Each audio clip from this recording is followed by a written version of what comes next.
শতকরা ব্যবহার নিয়ে আলোচনা করব। প্রথমে আসছে আমরা আয়তক্ষেত্র একটা ধরে নিলাম যে 10 একক ইউনিট, 10 একক ধরলাম দৈর্ঘ্য, প্রস্থ হচ্ছে 10 একক। আমরা এখানে প্লাস রিপ্রেজেন্ট করব ইনক্রিজ, মাইনাস রিপ্রেজেন্ট করব ডিক্রিজ। প্রথমে ধরে নিচ্ছি এই আয়তক্ষেত্রটাকে দৈর্ঘ্য x%, প্রস্থ y% বৃদ্ধি করলে ক্ষেত্রফলের কিরূপ পরিবর্তন হবে। অনুরূপভাবে x% হ্রাস বা y% হ্রাস হলে কি হবে পরে আলোচনা করব। তাহলে যদি দৈর্ঘ্য 10 হয়, x% বৃদ্ধি হয়, তাহলে বৃদ্ধির পরিমাণ কত? 10 ইনটু x% মানে x বাই 100, অর্থাৎ ইনক্রিজ হবে x by 10 unit, x by 10 unit. অনুরূপভাবে প্রস্থে বৃদ্ধি হবে কত? 10b ছিল, y% বৃদ্ধি মানে y বাই 100, তাহলে প্রস্থে বৃদ্ধি হবে by বাই 10, by বাই 10। এখন আমাদের দৈর্ঘ্যে বৃদ্ধি হলো x বাই 10, প্রস্থে by বাই 10, তাহলে টোটাল বৃদ্ধি হচ্ছে এটা, দৈর্ঘ্য হলো এখন, আর প্রস্থ হচ্ছে এটা। ক্ষেত্রফল ছিল 10 ইনটু 10b ইউনিট, তাহলে বৃদ্ধি হচ্ছে এই এরিয়া প্লাস এই এরিয়া প্লাস এই এরিয়া, তাই টোটাল বৃদ্ধি বাই আগের বৃদ্ধি ইনটু 100%, তাহলে শতকরা বৃদ্ধি ইকুয়াল টু লিখছি, বৃদ্ধি ইকুয়াল টু হলো এখানে বৃদ্ধি কত, এই এরিয়াটার ক্ষেত্রফল কত না 10b into x by 10, 10b into ax by 10, তাহলে abx ইউনিট স্কয়ার ইউনিট। একই রকম ভাবে এটা 10 ইনটু by বাই 10, তার মানে aby ইউনিট, আর এটা ax বাই 10, এটা by বাই 10, তাহলে এই এরিয়াটা কত? abxy by 100। এর টোটাল বৃদ্ধি একবারে লেখা হচ্ছে abx plus aby plus abxy by 100, total বৃদ্ধি হোল ডিভাইডেড বাই কত? আগের বৃদ্ধি ছিল, আগের এরিয়া কত ছিল? 10a ইনটু 10b ইনটু কত? 100%। তাহলে এখানে ab কমন নেওয়া হলো, ab কমন নেওয়া হলো x plus y, xy by 100 by 100 ab into 100%, 100 কেটে গেল, ab কেটে গেল, তাহলে আমাদের টোটাল ইনক্রিজ হচ্ছে x plus y plus xy by 100%। অনুরূপ কেটে দিয়েছি না। এখন আমরা অনুরূপভাবে 3 ডাইমেনশনের ক্ষেত্রে করব। 3 ডাইমেনশনের সময় আমরা 10 a ইউনিটে শর্টকাটের জন্য শুধু 10 ধরব, এটা 10 বির জায়গায় 10 ইউনিট ধরব, হাইটটাও 10 ধরব, 10 ইউনিট। তাহলে টোটাল বৃদ্ধি 3 ডাইমেনশনের ক্ষেত্রে, 3 ডাইমেনশন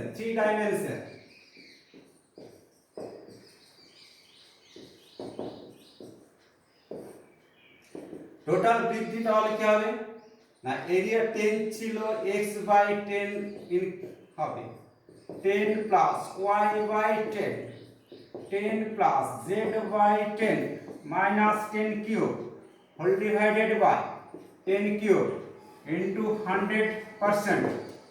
এটাকে যদি আমরা মাল্টিপ্ল করি তাহলে আমরা কি পাবো? 10 কিউব কেটে যাবে, আর এই 10 10 আর এটা মাল্টিপ্ল করলে হচ্ছে কি 10 10, এটা মাল্টিপ্ল করলে z পাবো। একই রকম দুটো 10 আর x মাল্টিপ্ল করলে x পাবো। লিখে যাচ্ছে শর্টকাটে 10 কিউব, এটা মাল্টিপ্ল করলে পাবো 10x plus 10y plus 10z, symmetric multiplication যাবে। এই দুটো মাল্টিপ্ল এটা করলে কি হবে? আমরা পাবো xy by 10, similarly yz by 10, zx by 10 plus এই তিনটে মাল্টিপ্ল করলে পাওয়া যাবে xyz by 1 2 3 minus 10 cube whole divided by 100, একটা কাটলে শুধু 10। এখন এই 10 কিউব কেটে দিলাম, 10 প্রত্যেকটা ডিভাইড করলে কি পাওয়া যাবে? x plus y plus z plus xy plus yz plus zx whole divided by 100 plus xyz by চারটা শূন্য হবে, তিনটা একে চারটে। এটা হচ্ছে আমাদের থ্রি ডাইমেনশনের ক্ষেত্রে বৃদ্ধি ইন পার্সেন্টেজ। এখন আমরা এই সূত্র দিয়ে থ্রি ডাইমেনশনের ক্ষেত্রেও আমরা পরে আলোচনা করছি। স্টার্ট। আমরা এখন এই যে টু ডাইমেনশনের ক্ষেত্রে যে এরিয়া বৃদ্ধি পেয়েছি, থ্রি ডাইমেনশনের ক্ষেত্রে ভলিউমের যে বৃদ্ধি পেয়েছি সেগুলো নিয়ে ডিসকাস করছি। প্রথমে আমরা আসছি, এখানে দুটো ভেরিয়েবল ধরছিলাম, ফার্স্ট ভেরিয়েবল সেকেন্ড ভেরিয়েবল। কেন ভেরিয়েবল ধরছি? বৃত্তের ক্ষেত্রে যেমন দুটো আর আছে, আবার ধরো 2π আর এইচ, এইসবগুলোর জন্য আমরা ধরছি। প্রথমে দৈর্ঘ্য x% বৃদ্ধি, প্রস্থ y% বৃদ্ধি, এটা রেজাল্ট জানি। এখন যদি দুটোই x% হয়, এটাও তাহলে y এর ভ্যালু x বসালে চেঞ্জ কত হচ্ছে 2x + x² / 100%। যে এটা যদি প্লাস বের হয় তাহলে আমরা বলবো ইনক্রিজ, যদি রেজাল্টেন্ট মাইনাস বের হয় তাহলে বলবো ডিক্রিজ। একই রকম ভাবে দৈর্ঘ্য x, প্রস্থ যদি y% হ্রাস, তাহলে মাইনাস করলাম, মাইনাস মানে হ্রাস, তাহলে এখানে x এর জায়গায় এখানে কি y এর জায়গায় -y বসানো হচ্ছে। রেজাল্ট কি পাওয়া যাবে x - y - xy/100%। 3 নম্বরে যদি দৈর্ঘ্য মাইনাস হয় তাহলে মাইনাস হ্রাস করলাম, y পজিটিভই থাক, তাহলে -x + y - xy/100। যদি দৈর্ঘ্য x% হ্রাস, প্রস্থ y% হ্রাস, তাহলে হ্রাস মানে মাইনাস, তাহলে রেজাল্ট কি পাওয়া যাবে -x - y, মাইনাস মাইনাসে গুণ করলে প্লাস হয়ে যাবে, +xy/100। আমরা এটা রেজাল্ট যদি করি -x + y - xy/100, যদি দুটোই মাইনাস সেম হয় তাহলে কি পাবো -x - x, y জায়গায় -x, তাহলে কি -x - x, মাইনাস মাইনাসে প্লাস, x গুণ করলে x²/100, মাইনাস যদি কমন নিই 2x - x²/100। তাহলে আমরা এইভাবে ডিসকাস করতে পারবো। যদি কোনো একটা জিরো হয়, দেখা গেল প্রস্থ, এখন যদি দুটো ভেরিয়েবলের মধ্যে কোনো চেঞ্জ না করা হয়, অর্থাৎ y = 0 বসানো হলো, এটা x, y = 0, y 0, তাহলে এটা 0, তার মানে x, অর্থাৎ এটা ওয়ান ডাইমেনশনের মতো কাজ করবে। আমরা তাহলে দেখতে পাচ্ছি টু ডাইমেনশনের যে ফিগারগুলো আমরা এইভাবে করতে পারবো। একই রকম বৃত্তের ক্ষেত্রে ব্যাস বা ব্যাসার্ধ যদি r হয়, জানি πr², বৃত্তের πr², তাহলে কি রকম চেঞ্জ হবে? তখন এই x এর মতো দুটোই ভেরিয়েবল সেম, তাহলে 2x + x² হবে। আবার যদি হ্রাস করা হয় তাহলে 2x - x²/100 হবে। এইভাবে আমরা টু ডাইমেনশনে ডিসকাস করতে পারবো। শুধু বৃত্তের ক্ষেত্রে না, যেখানে আমাদের লম্ববৃত্তাকার চোঙ, সেখানেও আমরা ডিসকাস করতে পারবো।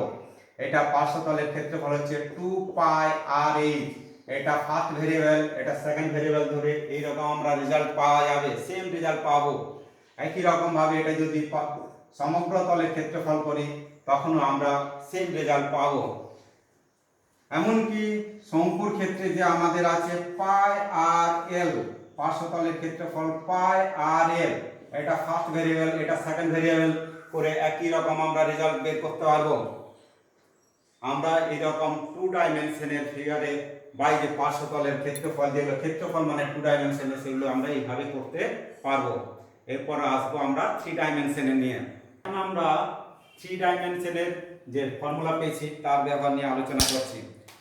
1 নম্বর, আমরা যদি দুটো ভ্যালু সমান ধরি, অর্থাৎ বৃত্তের ক্ষেত্রে দুটো ভ্যালু সমান ধরছি, লম্ববৃত্তাকার চোঙ হচ্ছে πr²h, বা শঙ্কু আয়তনে, শঙ্কুর আয়তন, এটা লম্ববৃত্তাকার চোঙের আয়তন, শঙ্কুর 1/3 πr²h, অর্থাৎ দুটো ভেরিয়েবল সেম থাকবে। তাহলে ধরছি x = y = r আর z = h, আর ব্যাসার্ধ h উচ্চতা, তাহলে যে চেঞ্জ হবে, অর্থাৎ আমরা বলতে চাইছি যদি r% ব্যাসার্ধ বৃদ্ধি করা হয়, উচ্চতা যদি h% বৃদ্ধি করা হয়, তাহলে আয়তনের কিরূপ পরিবর্তন হবে সেটার ফর্মুলা লিখছি। এক্স ওয়াই আর, তার মানে 2r প্লাস এইচ, এটা মাল্টিপ্লাই করছি, এক্স ওয়াই আর স্কয়ার হবে, এটা R H Z X, Z মানে এইচ, এক্স মানে আর, আর এইচ মানে 2rh by 100 plus R square H 10,000। এটা হচ্ছে টোটাল ইনক্রিজ। কখন? যদি ব্যাসার্ধ r% বৃদ্ধি, উচ্চতা h% বৃদ্ধি, তাহলে লম্ববৃত্তাকার চন্দ্রের আয়তন বা আমাদের লম্ববৃত্তাকার শঙ্কুর আয়তনের পরিবর্তন প্লাস বৃদ্ধি। এখন ধরছি আমরা যদি এইচটা 0 হয় তাহলে কি হবে? x = y = r, h z = 0, অর্থাৎ h 0, তাহলে কি হবে? 2r plus z 0 r square by 100 z 0, অর্থাৎ আমরা যে 2 ডাইমেনশনে পেয়েছিলাম অনুরূপ পেয়েছিলাম। এখন আমরা যদি ব্যাসার্ধ 0 ধরি অথচ উচ্চতা h% ইনক্রিজ হয় তাহলে কি হবে সেটা দেখছি। ব্যাসার্ধ 0, উচ্চতা h% বৃদ্ধি, তাহলে কি রিপ্রেজেন্ট করবে? 0 x y z r, x y 0 তিনটেই 0, ওটাও 0, তার মানে r%, অর্থাৎ ওয়ান ডাইমেনশনের ক্ষেত্রে উচ্চতা যদি h% বৃদ্ধি হয় তাহলে আমাদের ভলিউম h% বৃদ্ধি হবে ওয়ান ডাইমেনশনের মতো। এখন আমরা দেখছি গোলকের ক্ষেত্রে। গোলকের ক্ষেত্রে কি জানি আমরা? আয়তন 4/3 পাই আর কিউব, অর্থাৎ তিনটে ভেরিয়েবলই সেম, অর্থাৎ x y z তিনটেই সেম। আমি সেটা সমান r ধরছি। x = y = z = r percent increase হলে তাহলে গোলকের আয়তন বৃদ্ধি হবে 3r plus 3r square by 100 plus r cube by 10,000, এত পার্সেন্ট বৃদ্ধি। এখন আমরা দেখব যদি প্রত্যেকটা r% হ্রাস করা হয়, গোলকের ব্যাসার্ধ r% হ্রাস হলে তাহলে ভলিউমের কি পরিবর্তন হবে? x = y = z = r, তাহলে ভলিউমের এটা প্রত্যেকটা নেগেটিভ, -3r, এটা পজিটিভ হয়ে গেল, 3r স্কয়ার বাই 100, এটা -r কিউব বাই 10,000, এত পার্সেন্ট এই রেজাল্ট আমাদের হ্রাস হবে। এখন আমরা এর অ্যাপ্লিকেশন করছি। প্রথমে একটা আয়তক্ষেত্রে ধরে নিলাম দৈর্ঘ্য 10% বৃদ্ধি, প্রস্থ y% বৃদ্ধি, তাহলে কি বৃদ্ধি হবে? দৈর্ঘ্য 10% বৃদ্ধি, 10% বৃদ্ধি, প্রস্থ y% বৃদ্ধি, এই 5% বৃদ্ধি, তাহলে যে পরিবর্তন হবে আমরা এগুলো মুখে মুখে করতে পারবো। কিভাবে? 10 + 5 + 10 × 5/100, এত পার্সেন্ট এরিয়া বৃদ্ধি পাবে, অর্থাৎ 15.5 আমরা মুখে মুখে বের করতে পারবো। একই রকম আয়তক্ষেত্রের দৈর্ঘ্য যদি 10% বৃদ্ধি, প্রস্থ 10% হ্রাস হয়, 10% বৃদ্ধি, প্রস্থ 5% হ্রাস হয়, তাহলে আমাদের যে চেঞ্জ হবে 10 - 5 - 10 × 5/100, তাহলে এটা 5 থেকে 0.5 বাদ 4.5, তাহলে পজিটিভ বেরোচ্ছে, তখন ইনক্রিজ হবে। একই রকম যদি 10% বৃদ্ধি 10% হ্রাস হয়, দৈর্ঘ্য 10% বৃদ্ধি, প্রস্থ যদি 10% হ্রাস হয়, হ্রাস মানে মাইনাস, তাহলে যে রেজাল্ট পাবো 10 - 10 × 10 × 10/100, এটা কি হবে? দুটোই প্লাস হয়ে যাচ্ছে, 10 10 কেটে গেল, 10% বৃদ্ধি, এটা -10, তার মানে -1%, মাইনাস যেহেতু বেরিয়েছে তাহলে 1% হ্রাস পাবে। এইভাবে আমরা বিভিন্নগুলো বের করতে পারবো। এমনকি দুটোই যদি 10% ইনক্রিজ হয় তাহলে যে ডায়াগোনাল সেটাও সেই 10%ই হবে, 10% ইনক্রিজ হবে। এটা যদি ডিক্রিজ হয় 10% ডিক্রিজ হবে। একমাত্রিক ক্ষেত্রে যা চেঞ্জ হবে কর্ণ বা পরিসীমায় একই রকম চেঞ্জ হবে। একই রকম আমরা আসছি এখন 3 ডাইমেনশনে। এখন আমরা বৃত্তের নিয়ে ডিসকাস করছি। ধরা গেল বৃত্তের ব্যাসার্ধ r% বৃদ্ধি করা হলে তার পরিসীমা ক্ষেত্রফল কিরূপ পরিবর্তন হবে। আমরা পরিসীমা মানে 1 ডাইমেনশন, r% বৃদ্ধি করলে পরিসীমা r% বৃদ্ধি হবে, r% হ্রাস হলে ব্যাসার্ধ, তাহলে পরিসীমা r% হ্রাস পাবে। ক্ষেত্রফলে কি হচ্ছে, ক্ষেত্রফলে আমরা 2 ডাইমেনশনে এটা বলেছিলাম দুটোই সেম, অর্থাৎ 2r + r²/100 এটা ইনক্রিজ হবে প্লাস হলে। আমরা একটা एग्जांपल ধরছি, দেখা গেল কোন বৃত্তের ব্যাসার্ধ 10% বৃদ্ধি করা হলো, বৃত্তের ব্যাসার্ধ 10% বৃদ্ধি, তাহলে তার ক্ষেত্রফলের বৃদ্ধি হবে 2 * 10 + 10^²/100,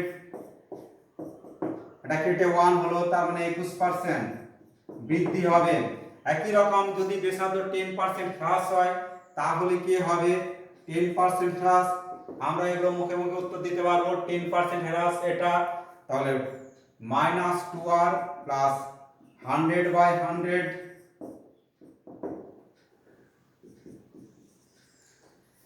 তাহলে -20 + 1 -19%, অর্থাৎ হ্রাস হবে, ব্যাসার্ধ 19% হ্রাস হবে। এইভাবে আমরা এগুলো মুখে মুখে অ্যান্সার দিতে পারবো। একই রকম ভাবে আয়তঘনের ক্ষেত্রে কি হবে, আয়তঘন তার মানে 3 ডাইমেনশন, 3 ডাইমেনশনে 3 x y z, আমরা যদি ঘনক ধরি তিনটেই 10% বৃদ্ধি করা হলো, তিনটেই 10% বৃদ্ধি করা হলো, তার মানে আমরা এটা পেয়ে যাব, এই ফর্মুলায় করলে কি হবে, 30 + 3 * 100/100 প্লাস y কত,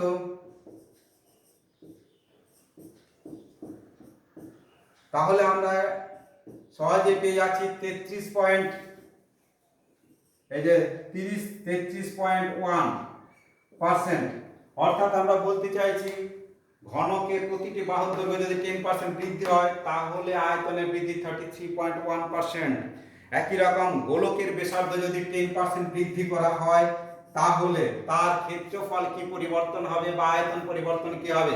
ক্ষেত্রফলের জন্য এটা, ক্ষেত্রফলের বৃদ্ধি কি হবে, ক্ষেত্রফল আমরা মুখে মুখে করতে পারবো 2 * 10 + 10^²/100%, তার মানে 21% বৃদ্ধি হবে। একই রকম ভাবে ভলিউম হবে, এটার সময় ভলিউম কত, আয়তন, আয়তন বৃদ্ধি কত হবে, আমরা পেন খাতা ছাড়াও বের করতে পারবো। এটা কত হবে, 30, 10% ইনক্রিজ, 100 কেটে গেল 3 প্লাস 3টে কেটে গেল 0.1, তাহলে 33.1। আমরা দেখতে পাচ্ছি বর্গক্ষেত্র বা বৃত্তের যা হচ্ছে গোলকের ক্ষেত্রফল তাই হচ্ছে, এখানেও তাই রেজাল্ট পাচ্ছি। এইভাবে আমরা বিভিন্ন ক্ষেত্রে এই ফর্মুলাগুলো ব্যবহার করতে পারবো।